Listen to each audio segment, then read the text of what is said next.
It is not usually good to tell the experiences to others. It weakens the experiences and tends to bring down the consciousness. साधारणतः अन्य मन को निजर साधनार अभिज्ञता सब कहवा भल नुहे, यह अभिज्ञता को दुर्बल कर दिए और चेतना को निम्नगामी कर पकाए. To keep constantly a concentrated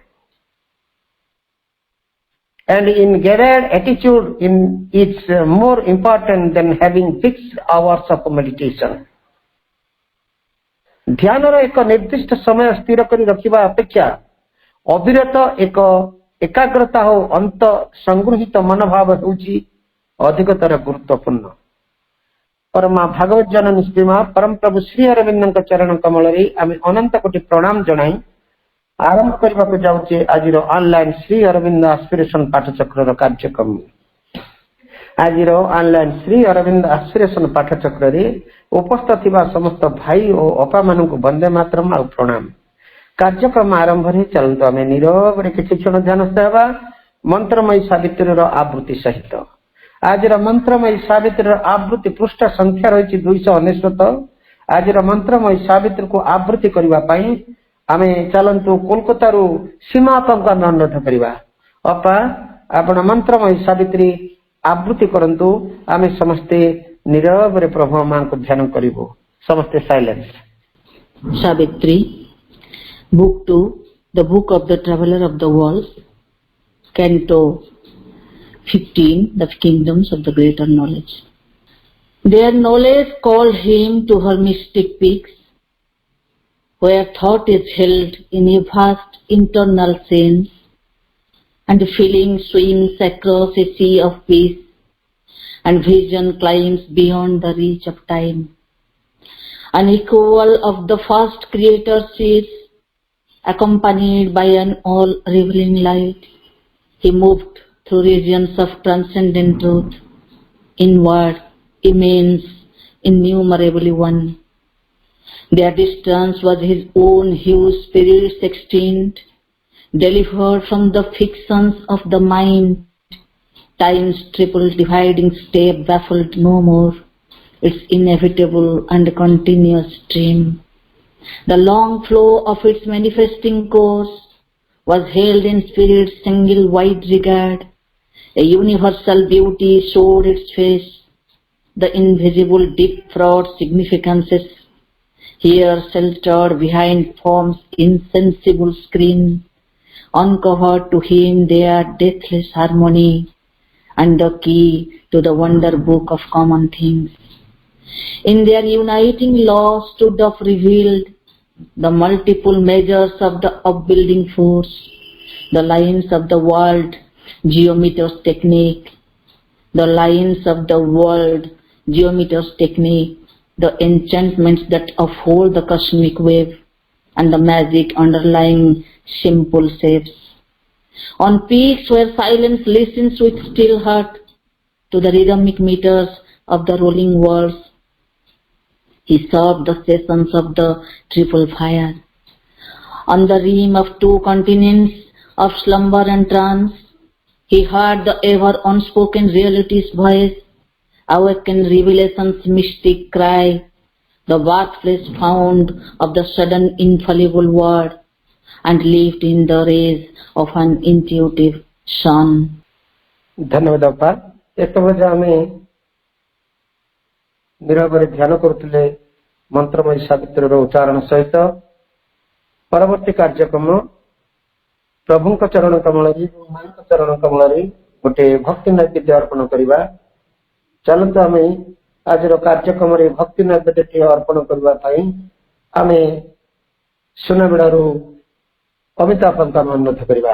अपा आप गोटे भक्ति नैवेद्य प्रभु मां चरण कमल अर्पण करंतु. अपा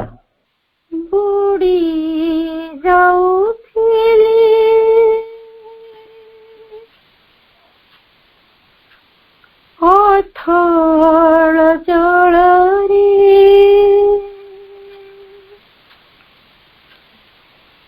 तुमे धरी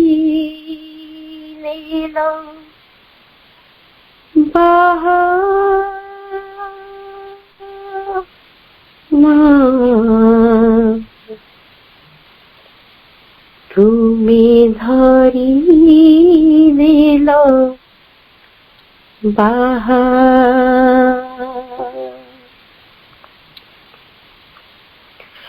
মধুময়ী মা আনন্দময়ী মা মধুময়ী মা আনন্দময়ী মা ବୁଡ଼ି ଯାଉଥିଲି ଅଥଳ ଜଳରେ ବୁଡ଼ି ଯାଉଥିଲି ଅଥଳ ଜଳରେ ତୁମେ ଧରି ନେଲ ବାହାମା ତୁମେ ଧରି ନେଲ ବାହାମା তুমি ধরি নিল বাহা মধুময়ী মা আনন্দময়ী মা মধুময়ী মা আনন্দময়ী মা উদাস আখির চাহাড়িরে মোর ভরি দিল প্রীতি অঞ্জন পথ পথরকু হাতরে উঠাই କରି দিল মণি কাঞ্চন উদাস আখির চাহাড়িরে মোর ভরি দিল প্রীতি অঞ্জন পথ পথরকু হাতরি উঠাই କରି দিল মণি কাঞ্চন পথ হুড়ি গলে ଅନ୍ଧାରରେ କେବେ ପଥ ହୁଡ଼ି ଗଲେ ଅନ୍ଧାରରେ କେବେ ତୁମେ দেখাইছ রাহমা করুণাময়ী মা স্নেহময়ী মা করুণাময়ী মা স্নেহময়ী মা মধুময়ী মা আনন্দময়ী মা মধুময়ী মা আনন্দময়ী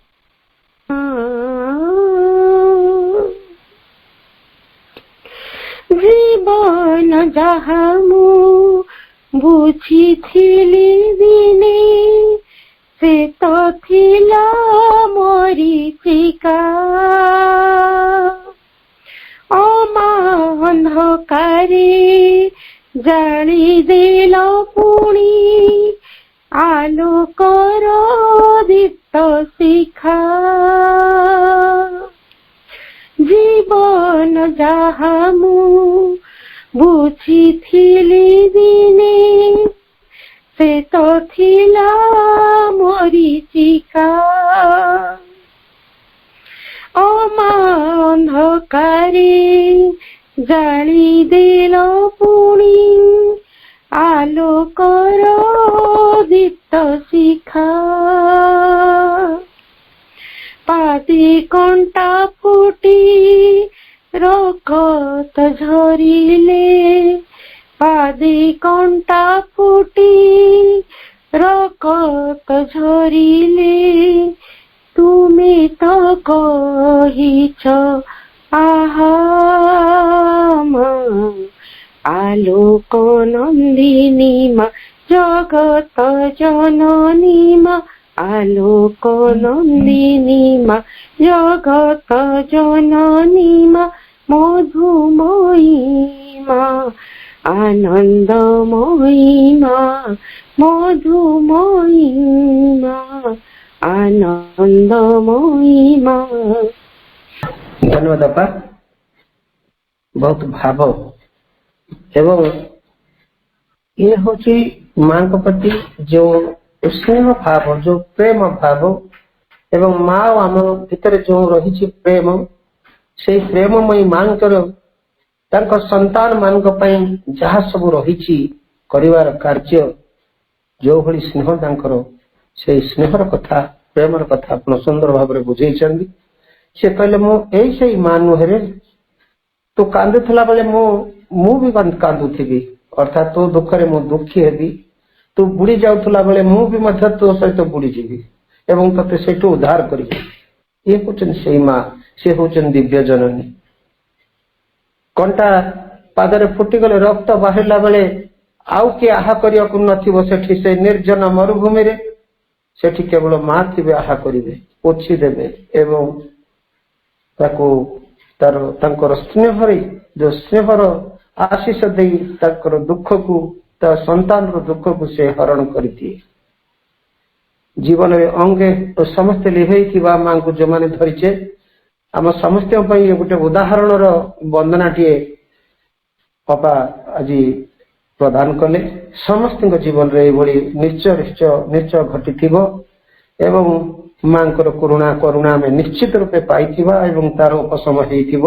ସମସ୍ତଙ୍କର ଅଙ୍ଗେ ଲିଭେଇବା କଥାଟି ମୋ ଜୀବନରେ ଅନେକ ଏଇଭଳି ଘଟଣା ଘଟିଛି।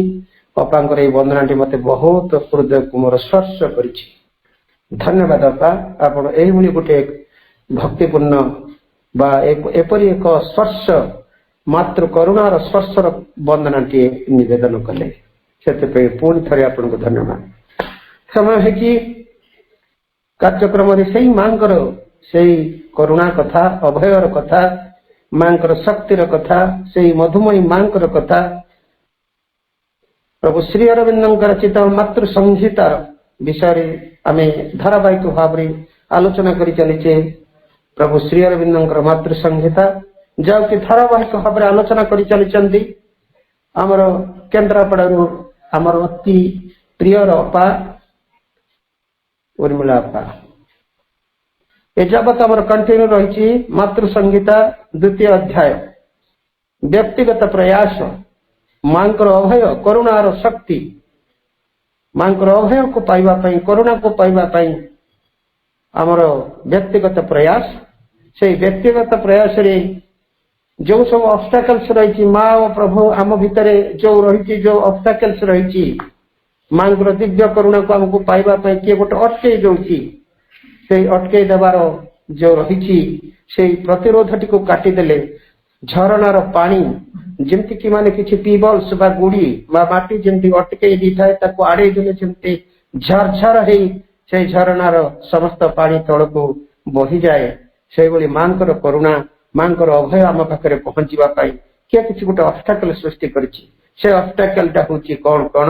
ସେଇ ଅବଷ୍ଟାକଲ ଗୁଡାକୁ ଯଦି ଆମେ ବାହାର କରିଦବା, ତାହେଲେ ସେ କରୁଣା, ମାଙ୍କର କରୁଣା ଅନବରତ ଆମ ଉପରେ ବର୍ଷିଯିବ। ସେଇ ଅବଷ୍ଟାକଲଟା ହଉଛି, ସେ ଅବଷ୍ଟାକଲକୁ ବାହାର କରିବା ପାଇଁ କିଛି ଯୋଉ ପ୍ରତ୍ୟାଖ୍ୟାନ ଅଛି, କଣ ସେ ଯୋଉ ଜିନିଷ ଗୁଡାକ ତାକୁ ସେ ଭିତରୁ ହଟେଇ ଦେବାକୁ ପଡିବ। ସେ ଭିତରେ ଅପା ଆମର ଆରମ୍ଭ କରିଛନ୍ତି ମନର, ପ୍ରାଣର ଏବଂ ଶରୀରର ଏଇ ସବୁ ଯେତେ ସବୁ ଅବଷ୍ଟାକଲ ଅଛି, ସେଇ ଅବଷ୍ଟାକଲ ଗୁଡାକୁ ଦୂରେଇ ଦେଲେ ସବୁ କିଛି ମାଙ୍କର ଶକ୍ତି ଆମ ଉପରେ ପହଞ୍ଚିଯିବ ଏବଂ ଆମେ ପୂର୍ଣ୍ଣ ଦିବ୍ୟ ରୂପାନ୍ତର ହେଇଯିବା। ସେଇ ଭିତରେ ଅପା ଆମର ଗୋଟେ କଣ୍ଟିନ୍ୟୁ ଡିସ୍କସନ ରଖିଛନ୍ତି ମନର ପ୍ରତ୍ୟାଖ୍ୟାନ। ଏହାର ବର୍ତ୍ତମାନ ଇଏ ହଉଛି ଚତୁର୍ଥ ଭାଗ ଆଜି ତାର ଆଲୋଚିତ କରିବେ। ବ୍ୟକ୍ତିଗତ ପ୍ରୟାସର ଚତୁର୍ଥ ଭାଗ ଆଜି ସେ ଆଲୋଚନା କରିବେ ଏବଂ ସ୍ୱାଧ୍ୟାୟ କରିବେ। ଅପାଙ୍କୁ ଆମେ ଅନୁରୋଧ କରିବା ଆଲୋଚନା ସ୍ୱାଧ୍ୟାୟକୁ ଆଗେଇ ନେବେ। ମାତୃ ସଂହିତା 2ୟ ଅଧ୍ୟାୟ, ବ୍ୟକ୍ତିଗତ ପ୍ରୟାସ, ଚତୁର୍ଥ ଭାଗ। ଉର୍ମିଳା ଅପା, କେନ୍ଦ୍ରାପଡ଼ା। ଆମର ମାତୃ ସଂହିତା ଶ୍ରୀ ଅରବିନ୍ଦଙ୍କର ଅନନ୍ୟ ମହାପୁସ୍ତକର ଧାରାବାହିକ ଆଲୋଚନାର 2ୟ ଅଧ୍ୟାୟ ବ୍ୟକ୍ତିଗତ ପ୍ରୟାସ କ୍ରମରେ ଆମେ ଆଜି ଚତୁର୍ଥ ଭାଗରେ ପହଞ୍ଚିଛେ। ମନ ବିଷୟରେ ଯୋଉ ଆଲୋଚନା ସେ କଣ୍ଟିନ୍ୟୁ କରୁଛି। ମନର ସ୍ତର ଗୁଡିକର ସ୍ଥିତି ଓ କାର୍ଯ୍ୟ ସମ୍ପର୍କରେ ଆଲୋଚନା ଆରମ୍ଭ ହୋଇଥିଲା।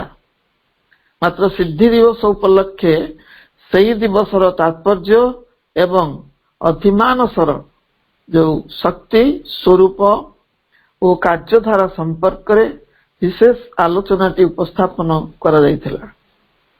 ଏହାର ପୂର୍ବବର୍ତ୍ତୀ ମାନସ ଚେତନା ସମ୍ପର୍କରେ ଯଦିଓ କିଛି ଆଭାସ ଦିଆଯାଇଥିଲା, ବର୍ତ୍ତମାନ ବିଷୟଟିର ନିରବଚ୍ଛିନ୍ନତା ଅତୁଟ ରଖିବା ପାଇଁ ପୁନର୍ବାର ସେହି ପୂର୍ବ ଚେତନା ସମ୍ପର୍କରେ ଆମେ ପୁନଃ ସ୍ମରଣ କରିବା। ମନର ଏହି ଗହନ ସ୍ତର, ତାର ସ୍ଥିତି ଓ କାର୍ଯ୍ୟଧାରା ସମ୍ପର୍କରେ ଯେତେ ଆଲୋଚନା କରାଗଲେ ମଧ୍ୟ ତାହା ଏବେ ବି ଅବୋଧ୍ୟ ଆଉ ଦୁର୍ବୋଧ୍ୟ। କୁହାଯାଏ ମନୁଷ୍ୟଠାରେ 5 ମନ ଓ 25 ପ୍ରକୃତି ଅଛି ବୋଲି। ସେହି 5ଟି ମନର ଚତୁର୍ଥ ଭୂମିଟି ହେଉଛି ଅଧିମାନସ ସ୍ତର।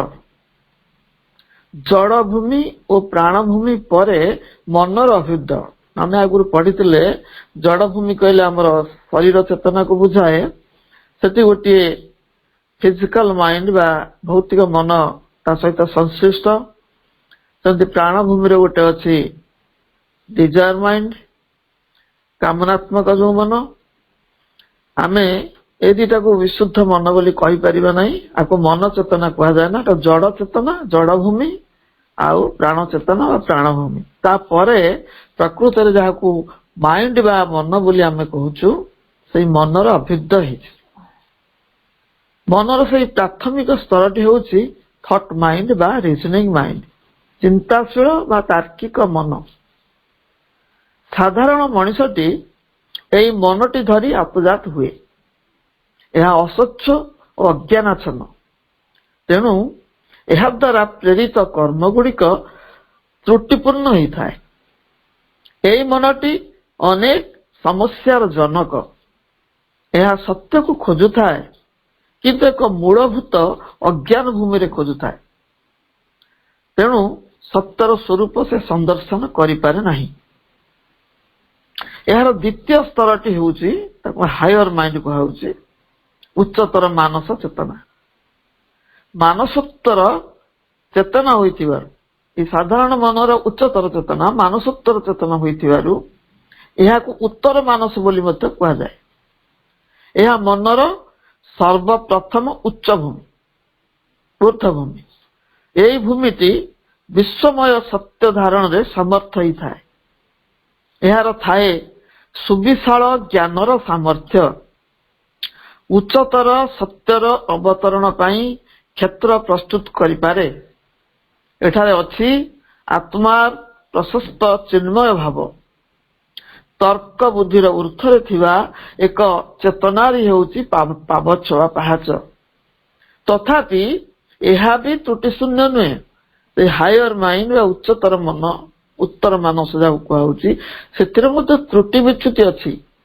କାହିଁକି ନା ଆମର ଅବଚେତନା ଓ ଅଚେତନା ଗର୍ଭରେ ଲୁଚି ରହିଥିବା ଅହଙ୍କାର ତଥା ଅଜ୍ଞାନ ଅନ୍ଧକାର ପ୍ରଭାବରୁ ଏ ଭୂମିଟି ମଧ୍ୟ ମୁକ୍ତ ନୁହେଁ।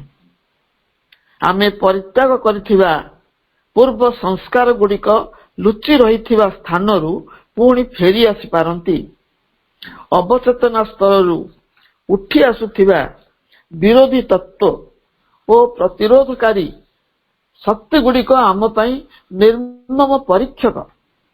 ମାତ୍ର ପରିଶୁଦ୍ଧ ଚେତନାରେ ଏମାନଙ୍କର ପ୍ରଭାବ ହ୍ରାସ ପାଇଥାଏ। ତେଣୁ ଆମର ପ୍ରଥମ କାର୍ଯ୍ୟ ହେଲା ଆମ ଆଧାର ମନ, ପ୍ରାଣ, ଶରୀରର ସମସ୍ତ ପୁରାତନ ଦୋଷ ଓ ସଂସ୍କାରରୁ ପ୍ରକଟିତ ସମସ୍ତ ଉଦ୍ବେଗକୁ ପ୍ରତ୍ୟାଖ୍ୟାନ କରିବା। ମନ, ପ୍ରାଣ, ଶରୀର ଚେତନାରୁ ଯୋଉ ଉଦ୍ବେଗ ଆସୁଛି ସେଗୁଡାକୁ ପ୍ରତ୍ୟାଖ୍ୟାନ କରିବା ପ୍ରଥମ କର୍ତ୍ତବ୍ୟ। ଏହି ସ୍ତରଟି ଏବେ ବି ଅପରା ଜଗତର ଅନ୍ତର୍ଭୁକ୍ତ। ଏଠି ମଧ୍ୟ ଗୁପ୍ତ ଗହ୍ୱର ମାନ ରହିଛି, ଯାହା ଭିତରକୁ ଜ୍ଞାନ ସୂର୍ଯ୍ୟର ଆଲୋକ ପ୍ରବେଶ କରିପାରେ ନାହିଁ। ଏଣୁ ବ୍ୟକ୍ତିଗତ ପ୍ରୟାସ ସ୍ୱରୂପ ସାଧକକୁ ଅନେକ କିଛି କରିବାର ଅଛି। କାରଣ ପ୍ରକୃତ ଲକ୍ଷ୍ୟସ୍ଥଳ ଏବେ ବି ଦୂରସ୍ଥ, ଅପହଞ୍ଚ ଅବସ୍ଥାରେ ଅଛି। ଆମେ ହୁଏତ ଏକ ବୃହତ୍ତର ମନସ୍ତରରେ ପାଦ ଦେଇଛୁ, ମାତ୍ର ପୁଣି ଆଗକୁ ଚାଲିବାର ଅଛି। ଚେତନାର ଗୋଟିଏ ତୋରଣ ଅତିକ୍ରମ କରି ପରବର୍ତ୍ତୀ ଚେତନା ସ୍ତରକୁ ପ୍ରବେଶ କରିବାକୁ ହେବ। ଯାତ୍ରା ଅବ୍ୟାହତ, ଚରୈବେତି ଚରୈବେତି। ଠେକୁଆ ଭଳି ଘୁମେଇ ପଡ଼ିଲେ ହବ ନାହିଁ। ଆଗେଇ ଚାଲିବା ହିଁ ଜୀବନର ଧର୍ମ। ଧୀର ହେଉ ପଛେ ନିରବଚ୍ଛିନ୍ନ ହେବା ଆବଶ୍ୟକ। ହତାଶା ଓ ନିରାଶାର ବତାସରେ ଏହା ପ୍ରତିହତ ନ ହେଉ କିମ୍ବା ସହଜ ପ୍ରାପ୍ତିର ରାଜସିକ ବ୍ୟଗ୍ରତାର ପ୍ଲାବନରେ ଇଆଡେ ସିଆଡେ ବାଟ ଭାଙ୍ଗି ଲକ୍ଷ୍ୟଭ୍ରଷ୍ଟ ନ ହେଉ। ଅନ୍ଧାରିଆ ସେହି ସୁଡ଼ଙ୍ଗ ଶେଷରେ ଅଛି ବିପୁଳ ଆଲୋକର ରାଜ୍ୟ। ଏହାର ପରବର୍ତ୍ତୀ ଚେତନା ଭୂମିଟି ହେଉଛି ଇଲୁମାଇନ୍ଡ ମାଇଣ୍ଡ, ଆଲୋକିତ ମାନସ ବା ପ୍ରଭାସ ମାନସ। ଏହି ସମ୍ବନ୍ଧରେ ଶ୍ରୀ ଅରବିନ୍ଦ କହନ୍ତି, this greater force is that of the illumined mind, no longer of higher thought but of spiritual light.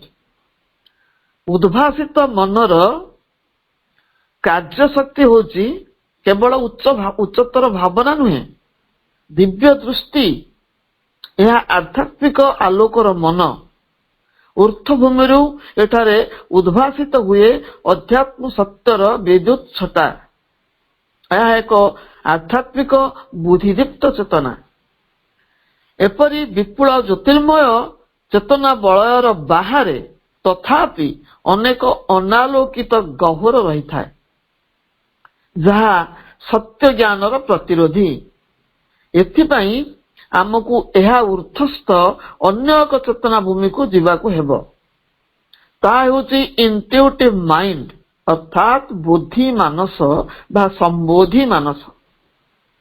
ଏହା ଅନ୍ୟର ଚେତନା ସହିତ ଏକୀଭୂତ ହୋଇ ତା ସମ୍ବନ୍ଧରେ ସବୁ ଜାଣିପାରେ।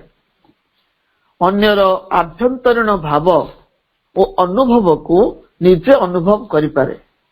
ଏହି ପ୍ରକାର ଜ୍ଞାନ ଇନ୍ଦ୍ରିୟ ବୁଦ୍ଧି ଦ୍ୱାରା ହୁଏ ନାହିଁ, ହୁଏ ଐକ୍ୟ ବଳରେ।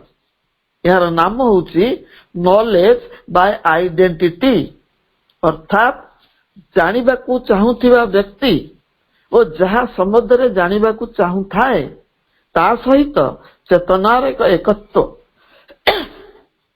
ବୁଦ୍ଧିମାନସର ଅଛି ଚତୁର୍ବିଧ ଶକ୍ତି।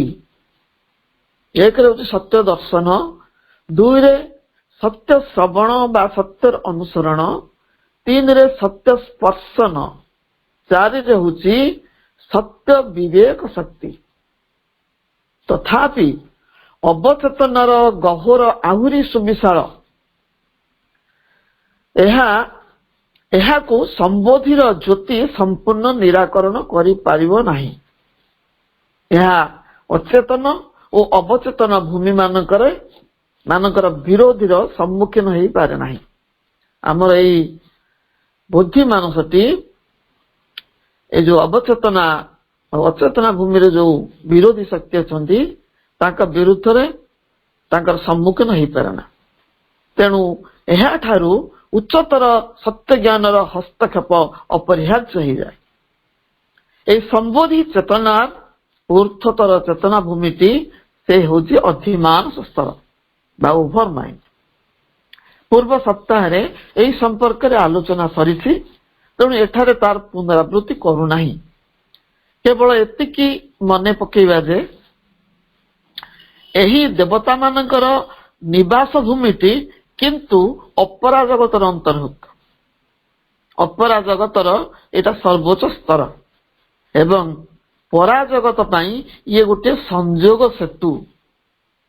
ପରମ ଆନନ୍ଦମୟ ଚେତନା ଭଗବାନ ଶ୍ରୀକୃଷ୍ଣଙ୍କର ଏବଂ ଏହି ଚେତନାଟି ତାଙ୍କ ସହିତ ପ୍ରତ୍ୟାବର୍ତ୍ତନ କରିଯାଇଥିଲା, ଯାହାକୁ ଶ୍ରୀ ଅରବିନ୍ଦ ପାର୍ଥିବ ଜଗତରେ ସ୍ଥାୟୀ ଭାବରେ ପ୍ରତିଷ୍ଠା କଲେ। ଅଧିମାନସ ଜଗତର ସମସ୍ତ ଶକ୍ତି ଓ ବିଭାବ ଗୁଡ଼ିକର ସମନ୍ୱୟ ଘଟେ। କୋଉଠି ନା ଅଧିମାନସ ଜଗତର ଯୋଉ ଶକ୍ତି ସବୁ ରହିଛି, ତାର ଯୋଉ ବିଭାବ ରହିଛି, ତାର ଯୋଉ ଐଶ୍ୱର୍ଯ୍ୟ ସବୁ ରହିଛି, ଏମାନଙ୍କର ସମନ୍ୱୟ ଅଧିମାନସ ଜଗତରେ ଘଟେ ନାହିଁ, ଘଟେ ଏହାର ଊର୍ଦ୍ଧ୍ୱସ୍ଥ ଚେତନା ସ୍ତରରେ, ଊର୍ଦ୍ଧ୍ୱସ୍ଥ ଚେତନା ଜଗତରେ। ଆଉ ଅଧିମାନସ ଶକ୍ତିର ବିପୁଳ ଉପଲବ୍ଧିରେ ମଧ୍ୟ ନିଶ୍ଚେତନାର ମୂଳ ଛେଦ ହୁଏ ନାହିଁ। ଏହାର ପ୍ରତିକାର ସମ୍ବନ୍ଧରେ ପ୍ରଭୁ କହୁଛନ୍ତି ଯେ ବିବର୍ତ୍ତନ କ୍ଷେତ୍ରରେ ଅତି ମାନସର ହସ୍ତକ୍ଷେପ ଅପରିହାର୍ଯ୍ୟ। ପ୍ରଭୁଙ୍କ ବାଣୀ ଅନୁସାରେ a last transition from over mind to super mind and a descent of super mind must therefore intervene at this stage of evolutionary nature. ଅଧିମାନସରୁ ଅତିମାନସକୁ ଇଏ ହଉଛି ଶେଷ ପ୍ୟାସେଜ, ମାନେ ଗୋଟେ ବାଟ, ଏବଂ ଅତିମାନସର ଅଧିମାନସ ସ୍ତରରେ ଅବତରଣ ହିଁ ଏହି କ୍ଷେତ୍ରରେ ପ୍ରକୃତିର ବିବର୍ତ୍ତନରେ ହସ୍ତକ୍ଷେପ କରିବ। ଅଧିମାନସ ସ୍ତରକୁ ଯେତେବେଳେ ଅତିମାନସ ଚେତନାର ଅବତରଣ ଘଟିବ ସେତେବେଳେ ବିବର୍ତ୍ତନରେ ସେ ହସ୍ତକ୍ଷେପ କରିବ। ମନର ଏହି ସମସ୍ତ ସ୍ତରର ଯୋଉ ବର୍ଣ୍ଣନା ଆଉ ସେମାନଙ୍କର ମଧ୍ୟରେ ନିହିତ ଦୁର୍ବଳତା ଓ ତ୍ରୁଟି ଗୁଡ଼ିକ ସମ୍ପର୍କୀୟ ଏହି ସମସ୍ତ ଆଲୋଚନା ଶ୍ରୀ ଅରବିନ୍ଦଙ୍କ ରଚିତ ଦିବ୍ୟ ଜୀବନ ଗ୍ରନ୍ଥର ଆଧାରରେ ଉପସ୍ଥାପିତ ହୋଇଛି। ଅତିମାନସର ପରିଚୟ ଓ ଚେତନା ପାବଚ୍ଛାବଳୀରେ ତାର ସ୍ଥିତି ସମ୍ପର୍କରେ ଏକ ସାଧାରଣ ଧାରଣା ଆମର ଆବଶ୍ୟକ। ଅତିମାନସର ପରିଚୟ କଣ ଏବଂ ଆମ ଚେତନାର ଯୋଉ ପାହାଚ ସବୁ ରହିଛି ସେ ପାହାଚରେ ତାର ସ୍ଥିତି କିପରି ଅଛି, ଏହି ସମ୍ପର୍କରେ ଯୋଉ ସାଧାରଣ ଧାରଣାଟି ଆସିବ ସେଟା କୋଉଥିରେ ଆସିବ ନା ପ୍ରାକ୍ଟିକାଲ ଗାଇଡ ଟୁ ଇଣ୍ଟିଗ୍ରାଲ ଯୋଗ। ଏହି ପୁସ୍ତକର 290 ପୃଷ୍ଠାରେ ଏହି ସମ୍ପର୍କରେ କୁହାଯାଇଛି। Super mind is between the Sachidananda and the lower creation. Supermind alone contains the self-determining truth of the divine consciousness that is necessary for a truth creation. All truths below the supermind are either partial or relative or otherwise deficient and unable to transfer the earthly life. They can only at most modify and influence. ଉର୍ଦ୍ଧ୍ୱସ୍ଥ ପରାଜଗତର ଅନ୍ତର୍ଭୁକ୍ତ ସଚିଦାନନ୍ଦ ଏବଂ ନିମ୍ନସ୍ଥ ଅପରାଜଗତର ମଧ୍ୟସ୍ଥଳରେ ରହିଛନ୍ତି ଅତିମାନସ।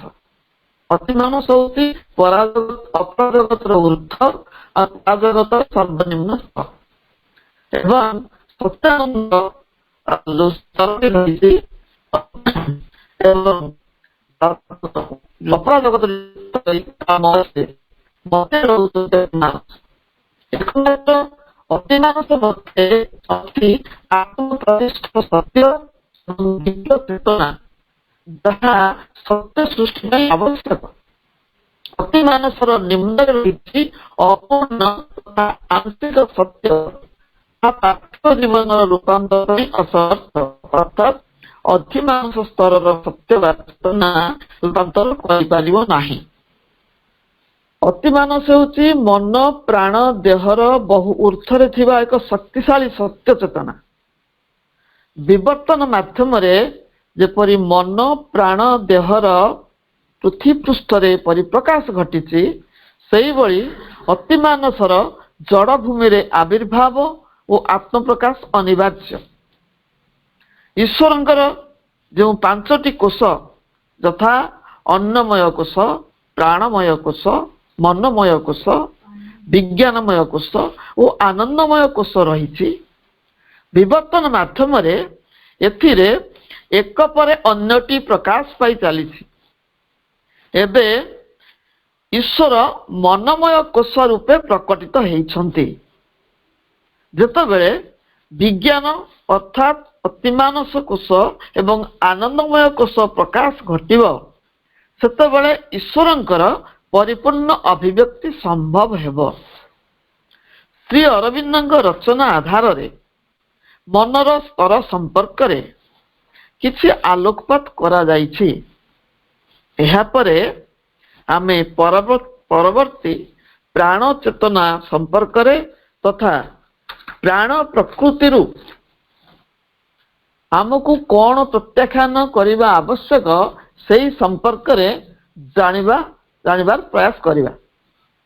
ଅନୁଚ୍ଛେଦଟିର ଉଲ୍ଲେଖ ଅନୁସାରେ ପ୍ରତ୍ୟାଖ୍ୟାନ କରିବାକୁ ହେବ ପ୍ରାଣ ପ୍ରକୃତିର ବାସନା, ଦାବି, କ୍ଷୁଧା, ଉତ୍ତେଜନା, ଆବେଗ, ସ୍ୱାର୍ଥପରତା, ଅହଙ୍କାର, ଗର୍ବ, କାମ, ଲୋଭ, ଈର୍ଷା, ଅସୂୟା, ସତ୍ୟ ପ୍ରତି ବିରୁଦ୍ଧାଚାର, ଯଦ୍ୱାରା ଅଚଞ୍ଚଳ, ଉଦାର, ସମର୍ଥ, ସମର୍ପିତ ପ୍ରାଣ ପୁରୁଷ ମଧ୍ୟରେ ଊର୍ଦ୍ଧ୍ୱରୁ ଦିବ୍ୟ ଶକ୍ତି ଓ ଆନନ୍ଦ ନିଜକୁ ଢାଳି ଦେଇପାରେ। ଆମ ଅସ୍ତିତ୍ୱର ଦ୍ୱିତୀୟ ସୋପାନ ବା ଦ୍ୱିତୀୟ ଚେତନା ଯୋଉ ଅର୍ଥାତ୍ ଦ୍ୱିତୀୟ ଚେତନାର ଯୋଉ ସ୍ତରଟି ସେ ହେଉଛି ପ୍ରାଣ ଚେତନା। ଶରୀରକୁ କର୍ମତତ୍ପର ବା ସକ୍ରିୟ କରିବା ପାଇଁ ଯେଉଁ ପ୍ରେରଣାର ଆବଶ୍ୟକ ହୁଏ ତାର ମୂଳ ଉତ୍ସ ହେଉଛି ପ୍ରାଣ। ଏହା ଆମର ଚେତନାକୁ ସଜାଗ କରାଏ, ଆମର ଇଚ୍ଛା ଶକ୍ତିକୁ ଏକମୁଖୀ କରାଏ, ସଂକଳ୍ପ ଆଣିଦିଏ, ଯାହାଦ୍ୱାରା ଆମ କାର୍ଯ୍ୟର ତୀବ୍ରତା ବୃଦ୍ଧି ପାଏ। ପ୍ରାଣ ଚେତନାଟି ସାମର୍ଥ୍ୟ, ଆବେଗ, ଉତ୍ସାହ, ଉଦ୍ଦୀପନା, ତେଜ, ଓଜ, ବୀର୍ଯ୍ୟ, ବଳ ତା ସହିତ ଆଣିଦିଏ କର୍ମ ପ୍ରେରଣା। ତା ସହିତ ଆଉ କ'ଣ ଆସେ କାମନା, ବାସନା ଏବଂ ପ୍ରବୃତ୍ତି ସବୁ। କାମନା, ବାସନା, ପ୍ରବୃତ୍ତି ମାନଙ୍କର ମଧ୍ୟ ଗୋଟେ ମୂଳ ଉତ୍ସ। ମାନସିକ ଇଚ୍ଛା ଶକ୍ତିକୁ ପ୍ରାଣ ହିଁ ସଂକଳ୍ପ ଅର୍ଥାତ୍ ୱିଲ୍ ପାୱାର ରୂପ ଦେଇଥାଏ। ପ୍ରଭୁ କହୁଛନ୍ତି ଆମ ପ୍ରାଣ ପ୍ରକୃତି କାମନା, ବାସନା, ଉଦ୍ଦୀପନା, ଦାବି, କ୍ଷୁଧା, ଅହଙ୍କାର, ସ୍ୱାର୍ଥପରତା, ଗର୍ବ, କାମ, କ୍ରୋଧ, ଲୋଭ, ମୋହ, ଈର୍ଷା, ଅସୂୟା ଏସବୁ ଦ୍ୱାରା ଗଠିତ ହେଇଛି। ଏଇଠାରେ ସମସ୍ତ କ୍ରିୟା ପ୍ରତିକ୍ରିୟା ସୃଷ୍ଟି ହୋଇ ଆମ କର୍ମ ସବୁକୁ ନିୟନ୍ତ୍ରଣ କରେ। ଉଭୟ ସୃଷ୍ଟି ଓ ଧ୍ୱଂସ ପାଇଁ ଏହି ଚେତନାଟି ଦାୟୀ। ଜଡ଼ରୁ ଶରୀର ସୃଷ୍ଟି ହେଲା ପରେ ପରେ ତାର ସ୍ଥାଣୁତ୍ୱକୁ ଭାଙ୍ଗି ଜଡ଼ତାକୁ ଦୂର କରିବା ପାଇଁ ଯେଉଁ ବୃହତ୍ତର ଶକ୍ତିର ଆବଶ୍ୟକତା ଅଛି ତାହା ପ୍ରାଣ ପ୍ରକୃତିରୁ ହିଁ ପ୍ରାପ୍ତ ହୁଏ। ମନୁଷ୍ୟ ପ୍ରକୃତିର ବୃହତ୍ତର ଅଂଶଟି ହେଉଛି ପ୍ରାଣ ପ୍ରକୃତି। ମନୁଷ୍ୟ ପ୍ରକୃତିର ବୃହତ୍ତର ଅଂଶଟି ପ୍ରାଣ ପ୍ରକୃତି ଦ୍ୱାରା ଗଠିତ ହେଇଛି। ମାତ୍ର ଏହାର କ୍ଷୁଦ୍ର ଅଂଶଟି ବହିଭାଗରେ ଥିବା ବେଳେ ବୃହତ୍ତର ଅଂଶଟି ଅବଚେତନା ମଧ୍ୟରେ ଆବୃତ ଥାଏ। ନିମ୍ନ ସ୍ତରରେ ଥିବା ଅବଚେତନାଟି ଆମ ପ୍ରକୃତି ଗଠନର ମୂଳ ହେତୁ। ଏହା ଜନ୍ମ ଜନ୍ମାନ୍ତରର ସଂସ୍କାର ଓ ଅନୁଭୂତି ସବୁକୁ ଧରି ରଖିଥାଏ। ଏଥିରୁ ସମସ୍ତ ଅଶୁଦ୍ଧି ପ୍ରାଣ ପ୍ରକୃତିକୁ ଶୁଦ୍ଧ କରିବାକୁ ହେଲେ ଏଥିରୁ ସମସ୍ତ ଅଶୁଦ୍ଧି ଓ ଅପବିତ୍ରତାକୁ ନିଷ୍କାସନ କରି ଏହାକୁ ଅଧିକ ଶକ୍ତିଶାଳୀ କରିବାକୁ ହେବ। ଏହାଦ୍ୱାରା ଯଥାର୍ଥ ଶକ୍ତି, ସାମର୍ଥ୍ୟ ଓ ଆନନ୍ଦ ଊର୍ଦ୍ଧ୍ୱରୁ ଅବତରଣ କରିବ ଏବଂ ଶରୀର ମଧ୍ୟକୁ ଏଗୁଡ଼ିକ ପ୍ରବେଶ କରିବ। କେବଳ ସେତିକି ଯଥେଷ୍ଟ ନୁହେଁ, ସେ ସମସ୍ତ ଶକ୍ତିକୁ ଶରୀର ଗ୍ରହଣ କରିବା ସଙ୍ଗେ ସଙ୍ଗେ ଶରୀରର ସମସ୍ତ ଚେତନାରେ କୋଷ କୋଷାଣୁରେ ଏହା ଭେଦ କରିବା ଆବଶ୍ୟକ। ସେହି ଶକ୍ତି ଓ ଆନନ୍ଦକୁ ଧାରଣ କରିବା ପାଇଁ ଆବଶ୍ୟକ ଦୃଢ଼, ବଳିଷ୍ଠ, ସୁବିଶାଳ, ସମର୍ଥ ପ୍ରାଣସତ୍ତା। ଯେଉଁ ପ୍ରାଣସତ୍ତା ଦୁର୍ବଳ ତା ଊର୍ଦ୍ଧ୍ୱରୁ ଶକ୍ତିର ଅବତରଣକୁ ସହ୍ୟ କରିପାରେ ନାହିଁ କିମ୍ବା ତାକୁ ଧାରଣ କରି ରଖିପାରେ ନାହିଁ। ପ୍ରାଣସତ୍ତାଟିର ଶକ୍ତି ଆହରଣ ଓ ଶରୀରକୁ ଶକ୍ତି ସମ୍ପ୍ରସାରଣ ଉଭୟ କ୍ଷମତା ଥାଏ। ପ୍ରାଣକୁ ଏକ ଅନ୍ଧକାରମୟ ଗୁମ୍ଫା ସହିତ ତୁଳନା କରାଯାଇପାରେ, ଯେଉଁଠାରେ ସଦା ସର୍ବଦା ଅତୃପ୍ତ କାମନା ବାସନା ବିଭତ୍ସ କୋଳାହଳରେ ଉନ୍ମତ୍ତ ହୋଇଥାନ୍ତି। ମନୁଷ୍ୟ ପ୍ରକୃତିର ଏହା ଏକ ବିଶୃଙ୍ଖଳିତ ଓ ଅତ୍ୟାଚାରୀ ଶାସକ। ଏହାର ସ୍ୱାର୍ଥ ପୂରଣ କରିବାର ଆଶା ଆକାଂକ୍ଷା ସୀମାତୀତ। ବହୁତ କାମନା ବାସନା ପୂରଣ କରିବାର ଆକାଂକ୍ଷା ରହିଛି, ଭିତରେ ଏହାର ସୀମା ନାହିଁ। କୌଣସି କ୍ଷେତ୍ରରେ କୌଣସି ଅବସ୍ଥାରେ ଏହା ତୃପ୍ତ ହୁଏ ନାହିଁ, ସବୁବେଳେ ଅତୃପ୍ତ ଅସନ୍ତୁଷ୍ଟ। ପ୍ରାଚୀନ ଶାସ୍ତ୍ର ଅନୁସାରେ ପ୍ରାଣକୁ 5 ଭାଗରେ ବିଭକ୍ତ କରାଯାଇଛି। ସେମାନେ ଶରୀରର ଭିନ୍ନ ଭିନ୍ନ ସ୍ଥାନରେ ରହି କାର୍ଯ୍ୟ କରିଥାନ୍ତି। ସେମାନେ ହେଲେ ପ୍ରାଣ, ଅପାନ, ସମାନ, ବ୍ୟାନ ଓ ଉଦାନ। ପ୍ରାଣବାୟୁ ହୃଦୟର ଅନାହତ ଚକ୍ରରେ ରହି ଶ୍ୱାସକ୍ରିୟାକୁ ନିୟନ୍ତ୍ରଣ କରେ। ଉଦାନ ବାୟୁଟି ଗଳା ଅର୍ଥାତ୍ ବିଶୁଦ୍ଧି ଚକ୍ରରେ ଅବସ୍ଥାନ କରି ଖାଦ୍ୟକୁ ଗଳାଧକରଣ କରିବାରେ ସାହାଯ୍ୟ କରେ। ସମାନର ସ୍ଥାନ ହେଉଛି ନାଭି କେନ୍ଦ୍ର ଅର୍ଥାତ୍ ମଣିପୁର ଚକ୍ର। ଏହା ଖାଦ୍ୟ ପରିପାକରେ ସାହାଯ୍ୟ କରେ। ବ୍ୟାନ ବାୟୁ ସମଗ୍ର ଶରୀରରେ ରକ୍ତ ସଞ୍ଚାଳନ କରେ। ଅପାନ ବାୟୁ ମୂଳାଧାର ଚକ୍ରରେ ରହି ମଳମୂତ୍ର ନିଷ୍କାସନରେ ସହାୟତା କରେ। ପ୍ରାଣ ଇନ୍ଦ୍ରିୟମାନଙ୍କୁ ଶକ୍ତି ଯୋଗାଇ କାର୍ଯ୍ୟକ୍ଷମ କରାଏ।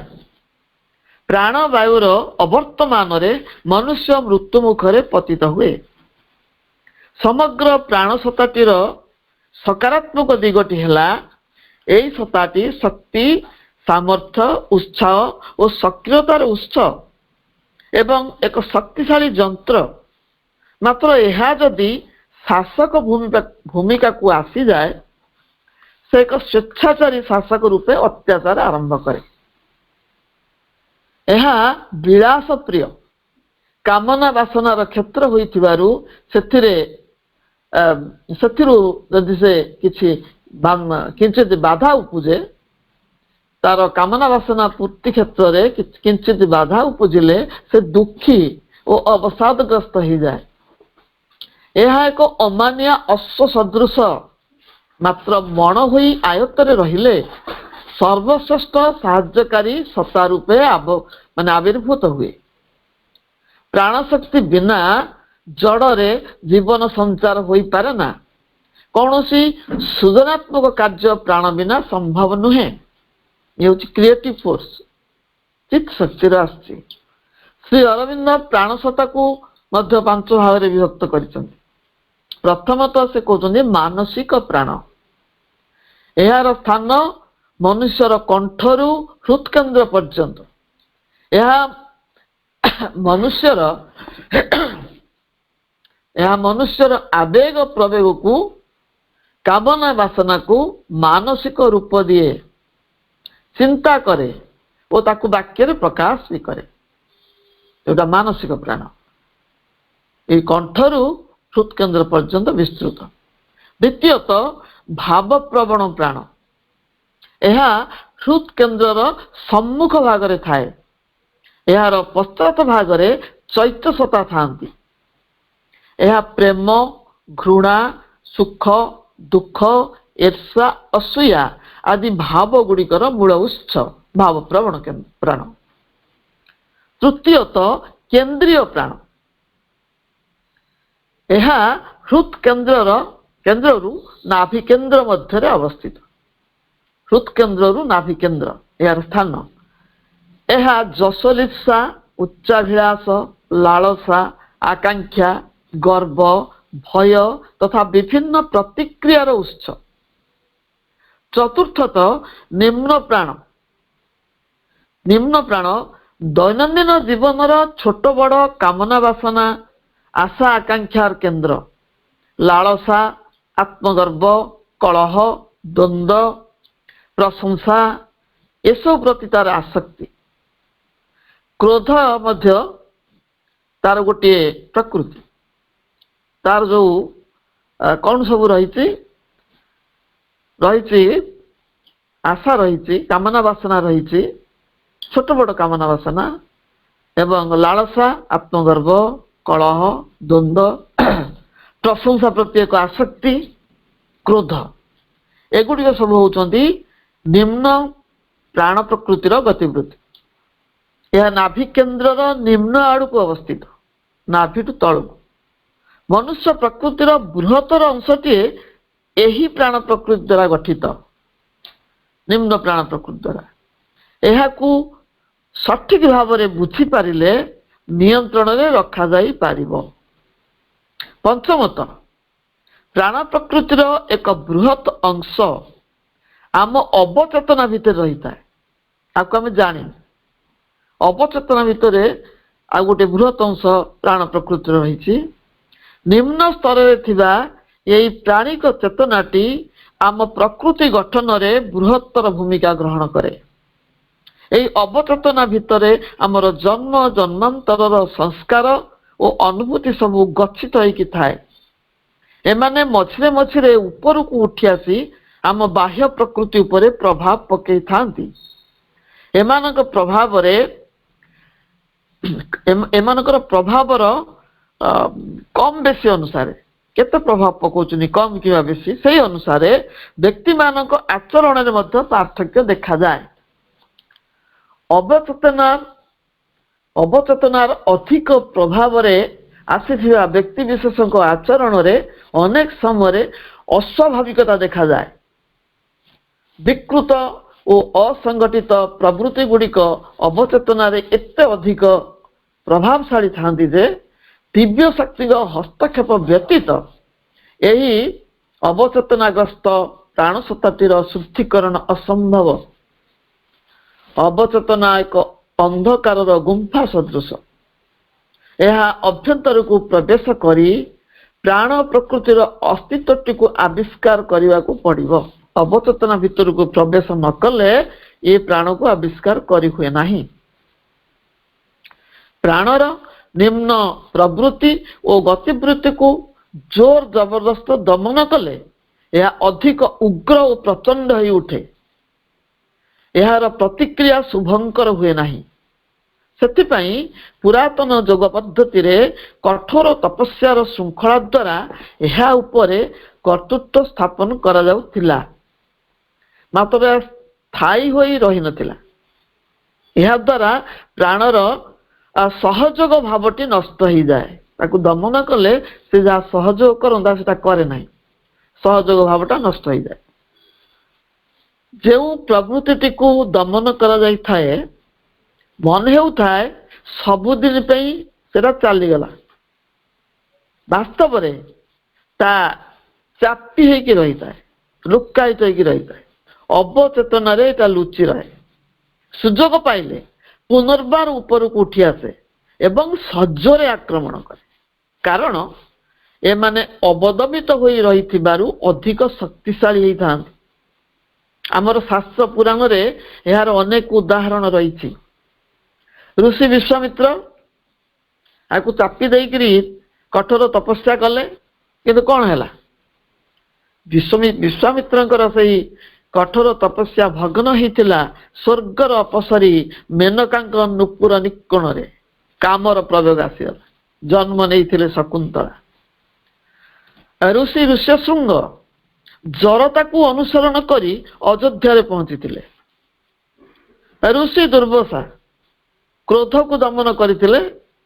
ସେ କ୍ରୋଧ ଚାପି ହେଇକି ରହିଥିଲା। ସ୍ଥଳ ବିଶେଷରେ ସେ ଉପରକୁ ଉଠି ଆସିଥିଲା। ଋଷି ଦୁର୍ବାସା କ୍ରୋଧ ସମ୍ବରଣ କରି ନ ପାରି ବାରମ୍ବାର ଅଭିଶାପ ଦେଉଥିଲେ। ଶକୁନ୍ତଳାକୁ ଅଭିଶାପ ଦେଇଥିଲେ। ପୁନଶ୍ଚ ବିଷ୍ଣୁ ଭକ୍ତ ରାଜା ଅମ୍ବରୀଶଙ୍କୁ ଦଣ୍ଡ ଦେବା ପାଇଁ ଉଦ୍ୟତ ହେଇ ନିଜେ ଅପଦସ୍ଥ ହେଇଥିଲେ। କାମ, କ୍ରୋଧ ଆଦି ନିମ୍ନ ପ୍ରାଣର ପ୍ରବୃତ୍ତି ଗୁଡ଼ିକୁ ଦମନ କରି ନୁହେଁ, ନିଜର ଅଭ୍ୟନ୍ତରରୁ ଆବିଷ୍କାର କରି ପ୍ରତ୍ୟାଖ୍ୟାନ କରିବାର ପ୍ରୟାସ ଆବଶ୍ୟକ। ଦମନ କଲେ ହବନି। ନିଜ ଭିତରେ ଅଛି ବୋଲି ଜାଣିଲା ପରେ ପ୍ରତ୍ୟାଖ୍ୟାନ କରିବା ପାଇଁ ପ୍ରୟାସୀ ହେବା। ଅନ୍ୟ ପକ୍ଷରେ ଦେଖିଲେ ପ୍ରାଣ ହେଉଛି ବ୍ୟକ୍ତିତ୍ୱ ଗଠନର ମୂଳ ଭିତ୍ତି। ଏହି ଅମାନିଆ ଅଶ୍ୱକୁ ମଣେଇ ବୁଝେଇ ବଶ କରି ପାରିଲେ ଏହା ଆତ୍ମଶକ୍ତିରେ ରୂପାନ୍ତରିତ ହେଇପାରିବ। ମନୁଷ୍ୟର ପ୍ରକୃତି ଦ୍ୱୈତ ଭାବ ସମ୍ପନ୍ନ, ଗୋଟିଏ ସକାରାତ୍ମକ ଅନ୍ୟଟି ନକାରାତ୍ମକ ଦିଗ। ମନୁଷ୍ୟ ତାର ସଂକଳ୍ପ ଶକ୍ତି ବଳରେ ଦିବ୍ୟ ଶକ୍ତିଙ୍କ ସହାୟତାରେ ନକାରାତ୍ମକ ଦିଗକୁ ପ୍ରତ୍ୟାଖ୍ୟାନ କରିପାରିଲେ ପ୍ରାଣ ଦିବ୍ୟତା ପଥରେ ଆଗେଇ ଯିବାକୁ ସାହାଯ୍ୟ କରିପାରିବ। ଦିନେ ଦୁଇ ଦିନରେ ଯେ ଆମେ ପ୍ରତ୍ୟାଖ୍ୟାନରେ ସଫଳ ହେବା ଏପରି ନୁହେଁ। एथिपाई दिव्य शक्ति उपरे पूर्ण आस्था स्थापन करी निरवच्छिन्न भाव लगी रहिबाकु हेबो जाऊ कहती अध्यवसाय हेबाकु पड़िबो। मनुष्यर जीवन व्यापी ये साधना निरवच्छिन्न भाव सारा जीवन व्यापी करिया पड़िबो। सेथिपई तो श्री अरविंद कहले ऑल लाइफ इज योग। प्राण तिष्ठि रहिबा पई खाद्यर आवश्यक थाए। माँ कहती प्राण तीनोटी उत्सरु खाद्य संग्रह करे। गोटे हूँ तार निम्न भौतिक प्राण शक्ति, एटा जड़ जगत रु खाद्य संग्रह करे। प्राण निम्न भौतिक शक्ति द्वारा संजीवित होता है। विभिन्न इंद्रिय मान द्वारा प्राण आवेग बा अनुभूति आकार रे जो खाद्य सब ग्रहण करे, जो खाद्य बा शक्ति संग्रह करे ताहा गोटे भौतिक शक्ति। अधिकांश समय आम जड़ खाद्य उपरे निर्भर करिताउ। दुई जो विश्व प्राण शक्ति। प्राण जितेबाला अधिक रु अधिक निजको ग्रहणशील अधिक व्यापक भावे प्रसारित करे सेतेबाला तार विश्व प्राण शक्ति सह संयोग स्थापन हुए। फल से प्रखर प्राण शक्ति लाभ करिथाए। आमे ए स्तरटी संपर्क में सचेतन न थाउ। जड़े जदि ए संपर्क में सचेतन हुए भौतिक खाद्य बिना मध्य विश्व प्राण शक्ति जीवनी शक्ति आहरण कर बंची रहिबार समर्थ हुए।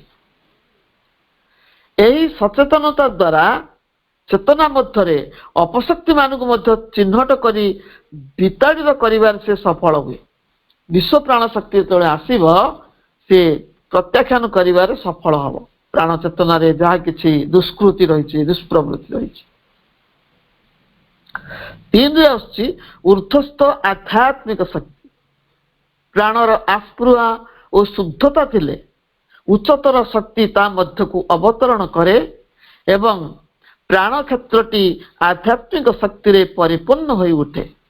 यह फल रे समस्त दुर्बलता अपूर्णता संकीर्णता एवं असामर्थ्य भावर विलोप घटे। ऊर्ध्वस्थ यही शक्तिर अवतरण घटिले प्राण प्रकृतिर जावतीय आवेग संवेदना अनुभूति गुड़िक शुद्ध हो उठती। यह व्यतीत माँ प्राणर तपस्या प्रसंग में आउ एक उत्सव विषय कहते जहाँ तार अधिकांश दुर्दशा और दुर्योगर मूल कारण ता हेउची स्वजाति प्राणी सहित प्राण शक्तिर आदान प्रदान। यह दुई जनक मध्य प्रेम नाम धारण करिथिबा काम वासना परितृप्तिर आदान प्रदान। हम जो प्रेम बोली कहू तो काम वासना स्वजाति सहित जो ये प्राण शक्तिर आदान प्रदान हुए। यहाँ सोची सब प्रकार दुर्योगर मूल कारण। यह प्राण शक्ति ह्रास होबार मुख्य कारण। यार अर्थ नुहे काम वासनार दमन किंतु ब्रह्मचर्य माध्यम संयमर प्रयोजन। प्राण को सुशिक्षित मार्जित अधिक अनुभूतिशील करने द्वारा सूक्ष्म एवं श्रुति संपन्न करने द्वारा यार प्रचंडता और पाशविकता को जय करा जाई पारे। समग्र विश्व चेतना प्राण चेतनार गोटे गुरुत्वपूर्ण भूमिका अच्छी। समग्र विश्व चेतना प्राण चेतनार जो गुरुत्वपूर्ण भूमिका अच्छी ताकू से तैतरीय उपनिषद रे कहा जाइछि प्राणो ही भूतानामायु तस्मात् सर्वायुष मुच्यते। प्राण हेउछि सर्वभूतर आयु तेणु यह निखिल विश्वर जीवन तत्व रूपे विदित। प्राणर वास्तव स्वरूप निरूपण रे अतीतर ज्ञानी गुणी मुनि ऋषि संपूर्ण सफल होई नाहंती। प्राणर स्वरूप से निरूपण करि पारना यथार्थ भाव जानी पारना। एकमात्र महान योगी प्रभु श्री अरविंद ही से रहस्य उद्घाटन करिसंती। प्राणर प्रकृत परिचय आमे पाई न थाउ एवं आमे निजको भर्सना करी कौन कहू पापोहं पापकर्माहं पापोहं पापकर्माहं ଆମକୁ ପବିତ୍ର କର, ଆମେ ପାପୀ ପାପକର୍ମା, ଏଇ କଥା କହି ନିଜକୁ ଆମେ ଭର୍ଷିତ କରୁ। ଆମେ ଯାହାକୁ ଜଡ଼ ଅଚେତନ ବୋଲି ଭାବି ଆସିଛୁ ଆଜି ପର୍ଯ୍ୟନ୍ତ, ତା ମଧ୍ୟରେ ପ୍ରାଣର ଚେତନା ଅଛି ବୋଲି ଶ୍ରୀ ଅରବିନ୍ଦ ହିଁ ପ୍ରକାଶ କରିଛନ୍ତି। ସୂକ୍ଷ୍ମତମ ପ୍ରାଣକୁ ଜାଣିବା ମନୁଷ୍ୟ ପକ୍ଷେ ସମ୍ଭବ ନୁହେଁ। ପ୍ରାଣଶକ୍ତିର ଭୂମିକା ସମ୍ପର୍କରେ ପ୍ରଭୁ କହୁଛନ୍ତି, ଏ ଜଗତରେ ରୂପ ସୃଷ୍ଟି କରିବା, ପ୍ରାଣ ଯୋଗୁଁ ଗୋଟେ ରୂପ ଜଗତରେ ସୃଷ୍ଟି ହୁଏ, ଶରୀର ଧାରଣ କରେ, ରୂପ ସୃଷ୍ଟି କରିବା, ଆଉ ତାପରେ ତାର ସଂରକ୍ଷଣ କରିବା, ତାକୁ ବଞ୍ଚେଇ ରଖେ ମଧ୍ୟ ପ୍ରାଣଶକ୍ତି। ରୂପଟିଏ ସୃଷ୍ଟି କରେ, ତାକୁ ବଞ୍ଚେଇ ରଖେ, ଶେଷରେ ତାର ଭୂମିକାଟି ଶେଷ ହେଇଗଲା ପରେ ତାର ବିଲୟ ଘଟାଏ ଏଇ ପ୍ରାଣଶକ୍ତି। ପ୍ରାଣଶକ୍ତି ରୂପ ଗଠନ କରେ, ସଂରକ୍ଷଣ କରେ ଏବଂ ସମୟ ଆସିଲେ ତାର ବିଲୟ ଘଟାଏ। ପ୍ରାଣ ଚେତନା ହିଁ ସମସ୍ତ ସଂଗଠନ, ବିଘଟନ ତଥା ପୁନର୍ଗଠନର କାରଣ। ଏ ଜଗତରେ ପ୍ରାଣଶକ୍ତିର ପ୍ରକାଶ ଘଟେ ତିନୋଟି ସ୍ତରରେ: ମାନବୀୟ ଓ ଇତର ପ୍ରାଣୀ ରୂପରେ, ଉଦ୍ଭିଦ ଜଗତରେ ଏବଂ ବିଶୁଦ୍ଧ ଜଡ଼ ଜଗତରେ, ଯାହା ଆପାତତଃ ଆମକୁ ପ୍ରାଣହୀନ ବୋଲି ମନେ ହୁଏ। କୋଉଠି କୋଉଠି ଆମେ ପ୍ରାଣ ଚେତନା ନିହିତ ଅଛି, ଜଡ଼ ଭିତରେ ଅଛି, ଉଦ୍ଭିଦ ଜଗତରେ ଅଛି, ଆଉ ପଶୁପକ୍ଷୀ କୀଟ ପତଙ୍ଗ ସହିତ ମନୁଷ୍ୟ ଭିତରେ ଅଛି। ଜୀବନ ହିଁ ସେଇ ଚିତ୍ ଶକ୍ତିର ସ୍ପନ୍ଦନ ଏବଂ ତାହାର ପ୍ରକାଶ, ତାହାରି ବିଭୂତି। ଜୀବନ ହେଉଛି ପ୍ରାଣର ବିଭୂତି। ଆମେ ଜୀବନକୁ ଯେପରି ହୀନ ଦୃଷ୍ଟିରେ ଦେଖୁଛୁ, ଏ ଜୀବନ ଦୁଃଖମୟ, ଦ୍ୱନ୍ଦ୍ୱମୟ, କାମନା ବାସନା କଳୁଷିତ, ଆବେଗ ଉତ୍ତେଜନା, ଆଶା ନିରାଶାର କ୍ରୀଡ଼ାଙ୍ଗନ ବୋଲି ଭାବୁଛୁ, ମାତ୍ର ଏହା ତାହା ନୁହେଁ, ବରଂ ଦିବ୍ୟ ଚେତନାର ଏକ ଅମୃତ ଶକ୍ତି। ମହାକାବ୍ୟ ସାବିତ୍ରୀରେ ପ୍ରଭୁଙ୍କର ଆଶ୍ୱାସନାର ବାଣୀ ଏହି ଆଶାର ସଞ୍ଚାର କରେ। ସମୟ ଆସୁଛି ଯେବେ ଜୀବନ ତାର ପ୍ରକୃତ ଅମୃତମୟ ରୂପର ପରିପ୍ରକାଶ କରିବ, ପ୍ରକାଶ କରିବ ସେହି ପରମେଶ୍ୱରଙ୍କ ସ୍ୱରୂପକୁ। Then God could be visible here. Here take a shape. Disclosed would be the Spirit's identity. Life would reveal her true immortal face. ଏଇଟାରେ ହେବେ ଦୃଶ୍ୟ ପରମ ଦେବତା, ନେବେ ଏଇ ମର୍ତ୍ତଭୂମି ଆପଣାର ରୂପ। ତେବେ ହେବ ଦିବ୍ୟାତ୍ମାର ସ୍ୱରୂପ ପ୍ରକାଶ, ପ୍ରାଣର ଅମୃତ ମୁଖ ଏହିଠାରେ ହେବ ଉନ୍ମୋଚିତ। ଇଏ ସାବିତ୍ରୀ କାବ୍ୟରେ ଏହି ଆଶ୍ୱାସନାର ବାଣୀ ଆମକୁ ଶୁଣେଇଛନ୍ତି ପ୍ରଭୁ ଶ୍ରୀ ଅରବିନ୍ଦ। ତେବେ ଏଇ ଯୋଉ ସାଧନା ଅଲ୍ ଲାଇଫ୍ ଇଜ୍ ଯୋଗ ବୋଲି ଶ୍ରୀ ଅରବିନ୍ଦ କହିଲେ, ଆମ ନିଜ ସତ୍ତାମାନଙ୍କ ସମ୍ବନ୍ଧରେ ଜ୍ଞାନ ଆହରଣ କରିବା ସଙ୍ଗେ ସଙ୍ଗେ ତାର ପ୍ରକୃତି, ବିକୃତି, ପ୍ରବୃତ୍ତି ଏସବୁ ବିଷୟରେ ତନ୍ନତନ୍ନ ଭାବରେ ଆତ୍ମ ଅନୁଶୀଳନର ଆବଶ୍ୟକତା ଅଛି। ଏବଂ ଏଇଟା ଦିନେ ଅଧେ ନୁହେଁ, ଏଇଟା ଗୋଟେ ନିରବଚ୍ଛିନ୍ନ ପ୍ରକ୍ରିୟା ଏବଂ ସବୁବେଳେ ଆଗକୁ ଆଗକୁ ଚାଲିବାକୁ ପଡ଼ିବ। ବାଟରେ କୌଣସି ପ୍ରକାର ପ୍ରଲୋଭନରେ କିମ୍ବା ନିଜର ତାମସିକତାରେ ଯଦି ଅଟକି ଯିବା, ତାହେଲେ ଲକ୍ଷ୍ୟ ଆହୁରି ଦୁରନ୍ତ ହେଇଯିବ, ଅପହଞ୍ଚ ଇଲାକାରେ ରହିଯିବ। ସେଥିପାଇଁ ଆମକୁ ଜୀବନ ସାରା ଜୀବନଟା ହେଉଛି ଗୋଟେ ଗତିର ପ୍ରତୀକ, ଜୀବନ ସ୍ଥାଣୁତ୍ୱର ପ୍ରତୀକ ନୁହେଁ, ଏଇଟା ହେଉଛି ଗତିର ପ୍ରତୀକ।